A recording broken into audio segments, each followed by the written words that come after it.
సాక్ష్యమిచ్చేదా మన స్వామి యేసు దేవుడంచు సాక్ష్యమిచ్చేదా సాక్ష్యమిచ్చేదా మన స్వామి యేసు దేవుడంచు సాక్ష్యమిచ్చేదా సాక్ష్యమనగ గనిన వినిన సంగతులను తెలుపుటై సాక్ష్యమనగ కనిన వినిన సంగతులను తెలుపుటై సాక్ష్యమిచ్చు కొరకు నన్ను స్వామి రక్షించినంచు సాక్ష్యమిచ్చేదా మన స్వామి యేసు దేవుడంచు సాక్ష్యమిచ్చేదా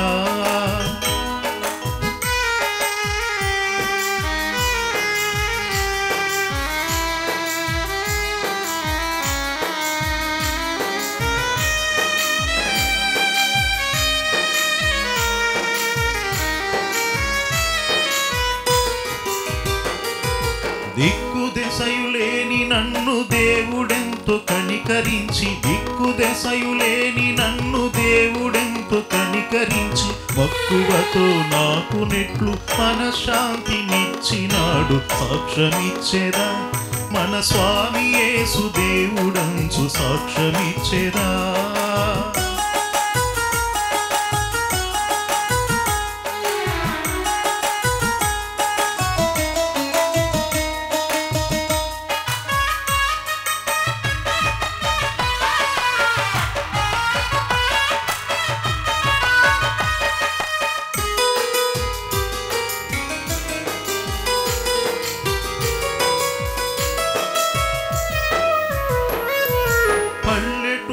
జనుల రక్షణ భారమున పైని గలదు పల్లెటూళ్ళ జనుల రక్షణ భారమున పైని గలదు పిల్లలకును పెద్దలకును ప్రేమతో నా స్వానుభవము సాక్ష్యమిచ్చేదా మన స్వామి యేసు దేవుడంచు సాక్ష్యమిచ్చేదా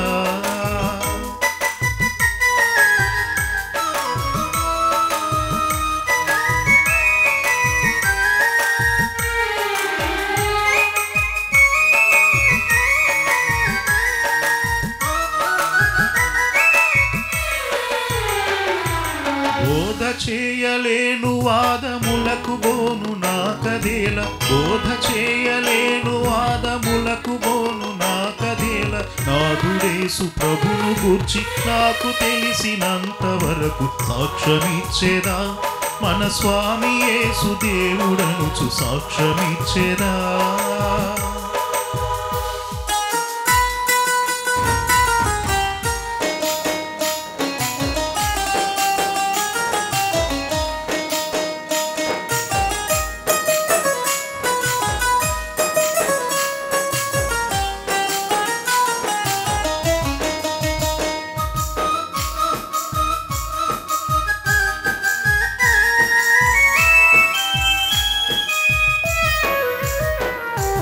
పాపులకును మిత్రుడంచు ప్రాణముసగి లేచెనంచు పాపులకును మిత్రుడంచు ప్రాణముసగి లేచెనంచు పాపముల క్షమించునంచు ప్రభుని విశ్వసించుడంచు సాక్ష్యమిచ్చేదా మన స్వామి యేసు దేవుడనుచు సాక్ష్యమిచ్చేదా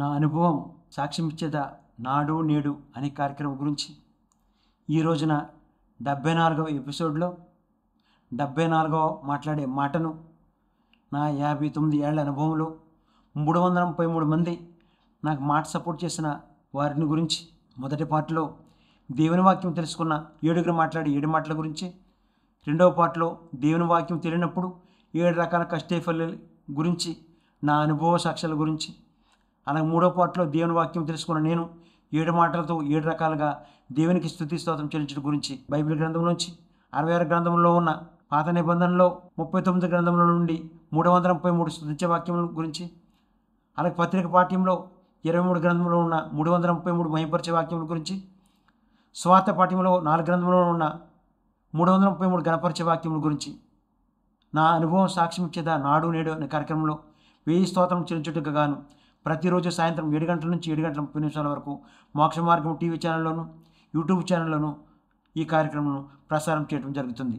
మొదటి పార్ట్లో దేవుని వాక్యం తెలుసుకున్న 7గురు మాట్లాడే 7 మాటల్లో మొదటి మాట పాస్టర్లతో మాట్లాడే మాట. మన పాస్టర్లని మరి 3 రకాలైన పాస్టర్లుగా మీకు చెప్పబోతున్నాను. మొదటి రకం పాస్టర్లు చూసినట్లయితే మరి ఆంధ్రప్రదేశ్లో ఉన్న 26 జిల్లాల్లోనూ, తెలంగాణలో ఉన్న 33 జిల్లాల్లోనూ చర్చిలను కట్టించి, చర్చిలలో స్క్రీన్లు పెట్టించి, ఎల్సీడీలు, టీవీలు పెట్టించి, హైదరాబాద్లోనే ఉంటూ చెప్పే వాక్యాన్ని ఆ టీవీల్లో, ఎల్సీడీలో, స్క్రీన్పై చూపించడం ద్వారా ఆ స్థానిక సంఘ కాపరులుగా ఉన్నటువంటి 20-30 సంవత్సరాల నుంచి సువార్త సేవ చేస్తున్నటువంటి పేద పాస్టర్లు అయినటువంటి ఆ సంఘ కాపరులైనటువంటి సంఘంలోంచి విశ్వాసులైన క్రైస్తవులు ఆ చర్చిలు ఖాళీ చేసి ఆ స్క్రీన్పై చెప్పే వాక్యం కొరకు ఆ సంఘాలను ఖాళీ చేసి వెళ్ళిపోతున్న ఆ సంఘ కాపరులు మరి వెళ్ళిపోయిన విశ్వాసుల కొరకు ఎంతో బాధతో, వేదనతో, దుఃఖంతో మరి ఒక పాస్టర్లను బాధపెట్టే పాస్టర్లుగా మొదటి రకం పాస్టర్లను మనం చూస్తున్నాం. మరి రెండో రకం పాస్టర్లు చూసినట్లయితే ఆంధ్రప్రదేశ్, తెలంగాణలో ఉన్నటువంటి సంఘాలకు, చర్చిలకు పాస్టర్లుగా ట్రైనింగ్ అయ్యి 5 మంది, 2 లేదా 5, 10 మంది పాస్టర్లు ఆ సంఘాలకు వెళ్ళి సంఘంలో జీతాలు తీసుకుని ఆ సంఘంలో సువార్త సేవ చేస్తూ మరి పెద్ద పాస్టర్కి, చిన్న పాస్టర్కి పడక గొడవలు, 5 మంది పాస్టర్లు ఉన్న చోట గొడవలు, 10 మంది పాస్టర్లు ఉన్న చోట గొడవలు, సంఘస్థులతో, శరీరంతో గొడవలు పెట్టుకుని మరి పాస్టర్లు మరి రెండవ రకం పాస్టర్లుగా ఆల్టర్ మీదే గెట్టుకోవటం, తోసుకోవటం, అరవటం, కోర్టుల చుట్టూ, పోలీస్ కేసుల చుట్టూ తిరుగుతున్న పాస్టర్లు రెండో రకం పాస్టర్లు మనం చూస్తున్నాం. మరి మూడో రకం పాస్టర్లు చూసినట్లయితే మరి ఎక్కడో పల్లెటూరులో, విలేజ్ల్లో మరి సందులో, వీధికి మైక్ పట్టుకొని నడుచుకుంటూ మరి దేవుని వాక్యం, దేవుని పాటలు పాడుకుంటూ మరి సువార్త సేవ చేసే పాస్టర్లు కొందరైతే, మరి కొంతమంది అయితే నడుచుకోవడానికి వెళ్ళి సైకిల్ కూడా వెళ్ళలేని ప్రదేశాలకు, కొండ ప్రాంతాలకు, అడవి ప్రాంతాలకు నడుచుకుంటూ వెళ్ళి మరి గిరిజన ప్రజలకు, పేద ప్రజలకు వాక్యం చెప్పి, జైల్లో ఉన్న ఖైదీలకు వాక్యాలు చెప్పి అటువంటి దైవ సేవకులకు, పాస్టర్లకు నా వారికి నా ప్రత్యేకమైన కృతజ్ఞతలు తీర్చుతున్నాను. ఎవరైతే పాస్టర్లుగా బాధపడుతున్నారో, ఎవరైతే పాస్టర్లుగా చర్చిలలో గోడ పెట్టుకునే వారికి మరి దేవుని మొదటి మాట చూసినట్లయితే, తండ్రి వీరేమి చేయుచున్నారు, వీరెరుగరు గనుక వీరిని క్షమించుడి. లోకాసు వార్త 23:34. ఈ వచనం ద్వారా, ఈ వాక్యం, ఈ మొదటి మాట ద్వారా అయినా పాస్టర్లుగా ఉంటున్నటువంటి మీరు మంచి బుద్ధి గల వారిగా పాస్టర్లందరూ మారాలని నా ప్రార్థన, మీ అందరి ప్రార్థన.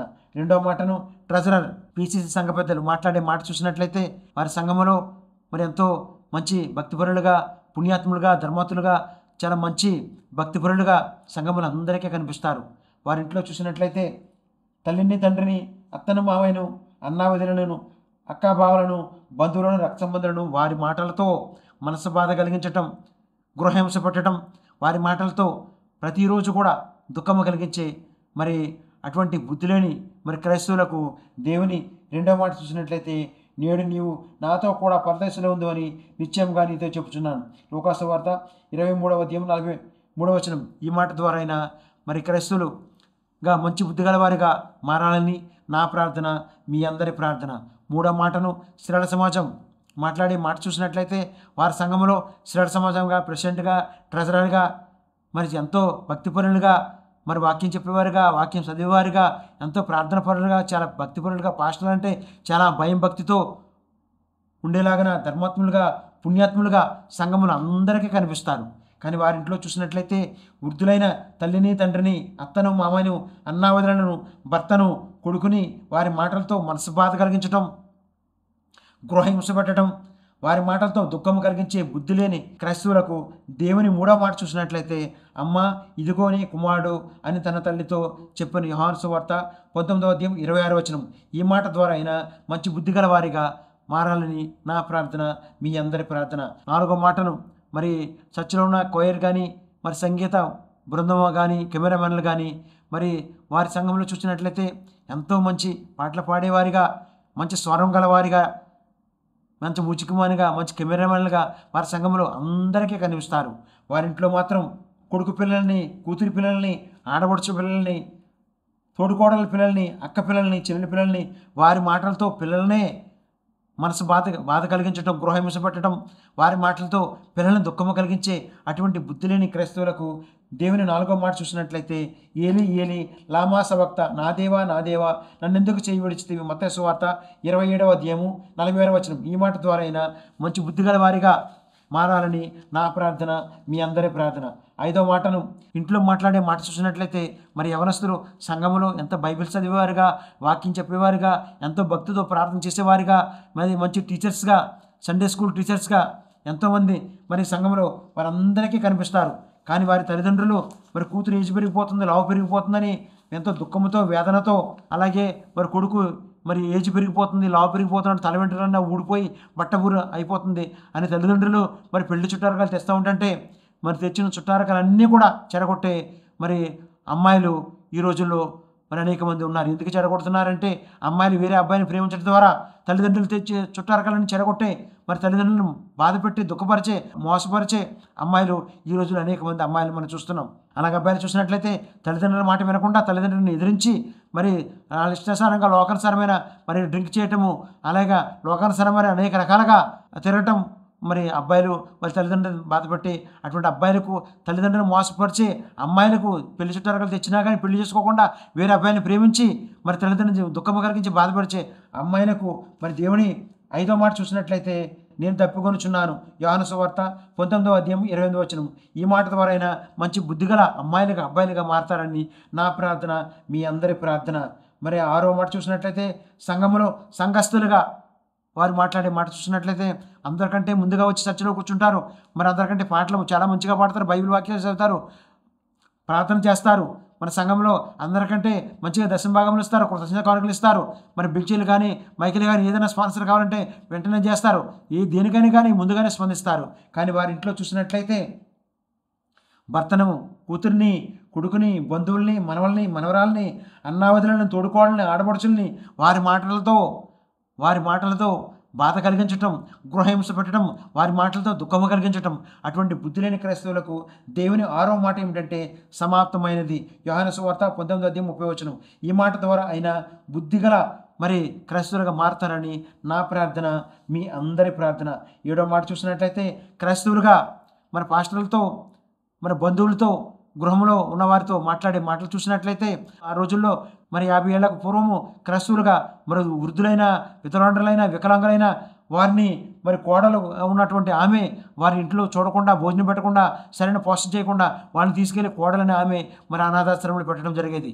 మరి ఈ రోజుల్లో మరి వృద్ధులకు, వికలాంగులకు, విధవరాండ్రులకు మరి పింఛన్లు రావడం ద్వారా, ప్రభుత్వ పథకాలు రావడం ద్వారా కోడలకు ఆశ కలిగి, వాళ్ళ డబ్బులు రావడం ద్వారా ఆశ కలిగి ఇంట్లోనే పెట్టుకుని మంచిగా భోజనం పెట్టి మరి వాళ్ళని మంచిగా చూసే కోడలు ఈ రోజుల్లో మనం చూస్తున్నాం. అలాగే మరి 2వ రకం చూసినట్లయితే భార్య అనరాని మాటలు, మా భర్త మనసు బాధ కలగడం ద్వారా ఒకే ఇంట్లో ఉంటున్న భార్య భర్తలు ఒకరికొకరు మాట్లాడుకోకుండా 1 నెలైనా, సంవత్సరమైనా, 5 సంవత్సరాలైనా ఒకే ఇంట్లో ఉంటారు. కానీ భార్య బుద్ధి మాత్రం మారదు. మరి నేను ఇలా మాట్లాడడం వల్ల మనసు బాధ కలిగి మాట్లాడతలేదని బుద్ధి తెలుసుకోకుండా, బుద్ధి మారకుండా ఆ రకంగానే ఆ ఇంట్లో ఉంటూ ఒకరికొకరు మాట్లాడుకోకుండా ఉండే భార్య భర్తల్ని ఈ రోజుల్లో క్రైస్తవులు మనం చూస్తున్నాం. 3వ రకం చూసినట్లయితే మరి భర్త మాట్లాడే మాట భార్య మనసు బాధ కలిగి మరి ఒకే ఇంట్లో ఉంటారు. భర్త వేరే అన్నం కూర వండుకోవటం, భార్య వేరే అన్నం కూర వండుకోవటం, ఒకరికొకరు మాట్లాడుకోకుండా ఒకే ఇంట్లో ఉంటూ వంటలు వేరే వేరే వండుకునే భార్య భర్తలుగా మనం ఈ రోజున చూస్తున్నాం. మరి 4వ రకం చూసినట్లయితే మరి భర్త భార్య మాట్లాడుకొని వారికి మరి భర్తకు వేరే పని మనిషి, భార్యకి వేరే పని మనిషి రావటం, ఆయనకి వంట చేసి వెళ్ళిపోవటం, ఈమెకి వంట చేసి వెళ్ళిపోవటం, ఇద్దరు ఒకే ఆఫీసులోకి వెళ్ళినప్పటికీ ఒకరికొకరు మాట్లాడుకోకుండా ఒకే ఇంట్లో ఉంటూ భార్య భర్తలు వేరే పని మనిషిని పెట్టుకోవటం, ఒకరికొకరు వేరే వంటలు చేసుకోవటం, ఒకరికొకరు మాట్లాడుకోకుండా భార్య భర్తలుగా క్రైస్తవ కుటుంబాల్లో ఈ రోజులో అనేక మంది కుటుంబాలను మనం చూస్తున్నాం. అంతేమాత్రం కాకుండా ఒకే ఇంట్లో ఉంటున్నటువంటి మరి తల్లి కొడుకుని కలిపేది మాట్లాడే మాట, ఒకే ఇంట్లో ఉన్నటువంటి తల్లి కొడుకుని విడదీసేది మాట్లాడే మాట, ఒకే ఇంట్లో ఉంటున్న తల్లిని 2వ కొడుకుని కలిపేది మాట్లాడే మాట, ఒకే ఇంట్లో ఉంటున్న తల్లిని 2వ కొడుకుని విడదీసేది మాట్లాడే మాట, ఒకే ఇంట్లో ఉంటున్న తల్లిని చిన్న కొడుకుని కలిపేది మాట్లాడే మాట, ఒకే ఇంట్లో ఉంటున్న తల్లిని చిన్న కొడుకుని విడదీసేది మాట్లాడే మాట. ఈ మాటలు మరి ఉంటున్నటువంటి ఎవరైతే భార్య భర్తలుగా ఉంటున్నారో మీరు పొందవలసింది రక్షణ కాదండి. మీరు మారవలసింది మీ బుద్ధిని మార్చుకోండి. అప్పుడే మీ నోటిని అదుపు చేయండి, మీ మాటను పొదుపు చేయండి. అప్పుడే మీ కుటుంబంలో సంతోషం, సమాధానంగా ఉంటుంది. అటువంటి బుద్ధి లేని మరి భార్య భర్తలకి మరి దేవుని 7వ మాట చూసినట్లయితే తండ్రి నీ చేతికి నా ఆత్మను అప్పగించుకొనిచున్నాను. లూకాసు వార్త 23వ అధ్యాయము 40వ వచనం. ఇలా ఈ రీతిగా భార్యభర్తలుగా ఎవరైతే మాట్లాడుకోకుండా ఉంటున్నారో అటువంటి వారికి మీ నోటిని అదుపు చేయండి, మీ మాటను పొదుపు చేయండి, మీ బుద్ధిని మార్చుకోండి. అప్పుడే మీ కుటుంబంలో మీరందరూ కూడా సంతోష సమాధానంగా ఉంటారని నా అనుభవ సాక్ష్యం ఇస్తున్నాను. ఇప్పుడు ఒక స్తుతిగీతం విందాం. స్తుతిగీతం విన్న తర్వాత 2వ పార్ట్లో దేవుని వాక్యం తెలియనప్పుడు 7 రకాల అనుభవ సాక్ష్యాల గురించి, 3వ పార్ట్లో దేవుని వాక్యం తెలుసుకున్న నేను 7 మాటలతో దేవునికి 1000 స్తోత్రాలు చెల్లించడం గురించి ఇప్పుడు మీ అందరికీ చెప్పబోతున్నాను.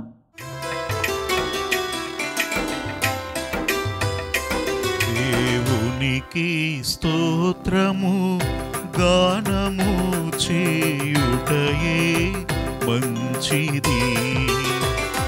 మనమందరము స్తుతి గానము చేయుటయే మంచిది. దేవునికి స్తోత్రము గానము చేయుటయే మంచిది. మనమందరము స్తుతి గానము చేయుటయే మంచిది.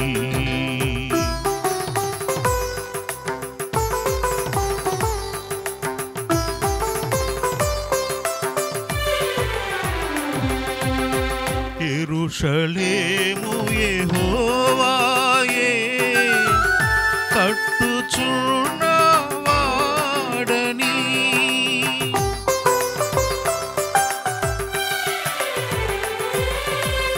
యెరూషలేము యెహోవాయే కట్టుచున్నవాడని. ఇశ్రాయేలీయులను పోగు చేయువాడని. ఇశ్రాయేలీయులను పోగు చేయువాడని. దేవునికి స్తోత్రము గానము చేయుటయే మంచిది.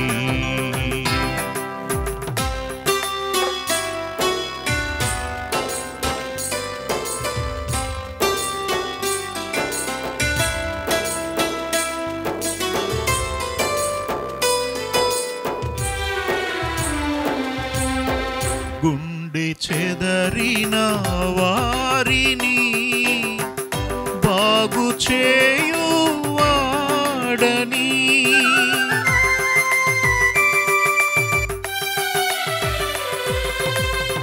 గుండె చెదరిన వారిని బాగు చేయువాడని. వారి గాయములన్నీయు కట్టుచున్నవాడని. వారి గాయములన్నీయు కట్టుచున్నవాడని. దేవునికి స్తోత్రము గానము చేయుటయే మంచిది. నక్షత్రముల సంఖ్యను ఆయనే నియమించెను. వాటి కన్నీయు పేరులు పెట్టుచున్నవాడని. వాటి కన్నీయు పేరులు పెట్టుచున్నవాడని. దేవునికి స్తోత్రము గానము చేయుటయే మంచిది. రెండవ పాటలో దేవుని వాక్యం తెలియనప్పుడు నేను పుట్టిన ఊరిలో నేనుంటున్న హైదరాబాద్లో 7 రకాల కష్టఫలలో 1వ అనుభవ సాక్షి చూసినట్లయితే నా 59 ఏళ్ల అనుభవంలో నాకు మాట సపోర్ట్ చేసిన 333 మందిలో 74వ మాట మాట్లాడిన శేఖర్ తమిళ మేస్త్రి 30 రూపాయలకు మార్బుల్ పని నేర్పించినందుకు మాట సపోర్ట్ చేసిన వారికి నా ప్రత్యేకమైన కృతజ్ఞత తెలియజేస్తున్నాను. ప్రభువును నిద్రించిన మీ పూర్వీకులైన వారికి మా పూర్వీకులైన వారికి పాదాభివందనాలు తెలియజేస్తున్నాను. 3వ అనుభవ సాక్షి చూసినట్లయితే దేవుని వాక్యం తెలియనప్పుడు హైదరాబాద్లో పోలీసు ఉద్యోగం కొనుకొని వచ్చి మరి తిరిగి వెళ్ళటానికి డబ్బులు లేవు, కడుపు తినడానికి డబ్బులు లేవు. నాకు ఎవరైతే పోలీసు ఉద్యోగం ఇప్పిస్తానని చెప్పారో ఆయన 10 రూపాయలు ఇచ్చి 10 రోజుల వరకు నన్ను కనపొద్దని చెప్పేవాడు. మరి ఈ రకంగా 25 పైసలు పెట్టి యూసుఫ్ కూడా పోలీస్ క్యాంటీన్కి వెళ్ళి 25 పైసలు పెట్టి 4 ఇడ్లు తిని 4 గ్లాసులు నీళ్ళు తాగి ఇలాగ ఈ రీతిగా మరి అనేక భోజనం లేకుండా పస్తులతో ఆ రోజుల్లో ఉన్న పరిస్థితి.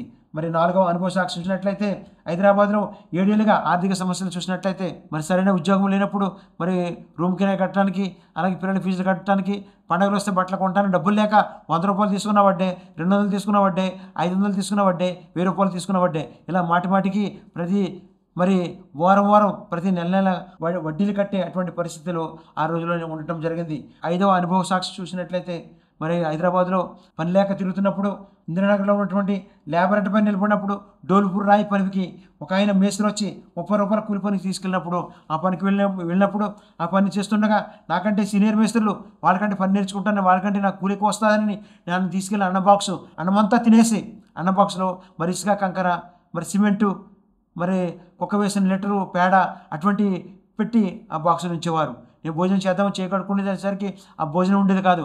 ఆ పూటంతా భోజనం లేకుండా అలాగే ఆ పసుతోటి ఆ పనులు చేయడం జరిగింది. అలాగే 6వ అనుభవ సాక్షి చూసినట్లయితే హైదరాబాద్లో 7 ఏళ్ళుగా 7 రకాల అనారోగ్యాలు చూసినట్లయితే 4వ అనారోగ్యం చూసినట్లయితే 2 ఏళ్ళుగా కన్ను వంకర పోవడం ద్వారా మరి మెహిదీపట్నంలో ఉన్నటువంటి సరోజినీ దేవి హాస్పిటల్లో అడ్మిట్ అవ్వడం జరిగింది. అడ్మిట్ అయ్యి ఈ రకంగా మరి అనేక అనారోగ్యాలతో మరి ఆ రోజుల్లో బాధపడటం.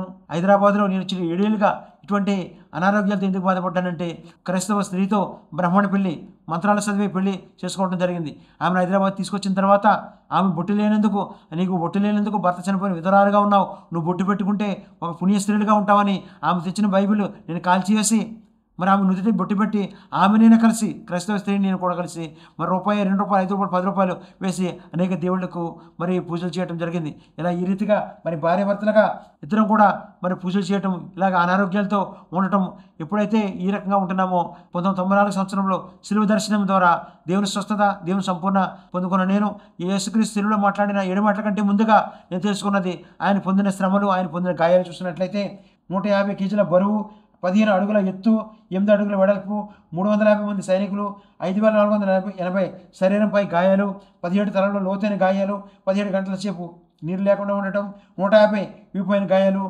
మరియు 3 సార్లు కింద పడిపోవటం, 6.5 లీటర్లు రక్తం మన పాపాల కొరకు చిందించిన ఆయన పొందిన శ్రమలు తెలుసుకున్న నేను మరి యేసుక్రీస్తు మాట్లాడిన 7 మాటలకు బదులుగా నేను కూడా యేసుక్రీస్తుకి 7 మాటలుగా మరి దేవునికి స్తుతి స్తోత్రం చెల్లిద్దామని మరి 3వ పాటలో చూసినట్లయితే దేవుని వాక్యం తెలుసుకున్న నేను, దేవుని దర్శనం స్వస్థత పొందుకున్న నేను మరి 30 ఏళ్ళుగా దేవునికి 7 మాటలతో 7 రకములుగా దేవునికి పోయి స్తుతి స్తోత్రం చెల్లించడం గురించి సాక్ష్యం ఏమిటంటే మొదటి మాటతో దేవునికి ప్రతి ఉదయం స్తుతించడం కొరకు పాత నిబంధనలో ఉన్న 39 గ్రంథముల నుంచి 333 స్తుతించే వాక్యంలో 74వ స్తోత్రము, కీర్తనల గ్రంథములు 59వ అధ్యాయం 16వ వచనము, ఎత్తైన కోటగా ఉన్నవాడైన దేవా మీకే స్తుతి స్తోత్రం చెల్లించమని దేవుని స్తుతించడం ద్వారా మన కుటుంబంలో సంతోషం కలుగుతుంది. 2వ మాటతో దేవునికి ప్రతి మధ్యాహ్నం మహింపరచుట కొరకు పత్రిక పాఠ్యంలో 23 గ్రంథముల నుండి 333 మహింపరిచే వాక్యములు 74వ స్తోత్రము, అపోస్తల కార్యములు 17వ అధ్యాయం 24వ వచనము, జగత్తును అందరి సమస్తమును నిర్మించిన దేవా మీకే స్తుతి స్తోత్రం చెల్లించమని దేవుని మహింపరచుట ద్వారా మన కుటుంబంలో సంతోషం సమాధానం కలుగుతుందని నేను సాక్ష్యం ఇస్తున్నాను.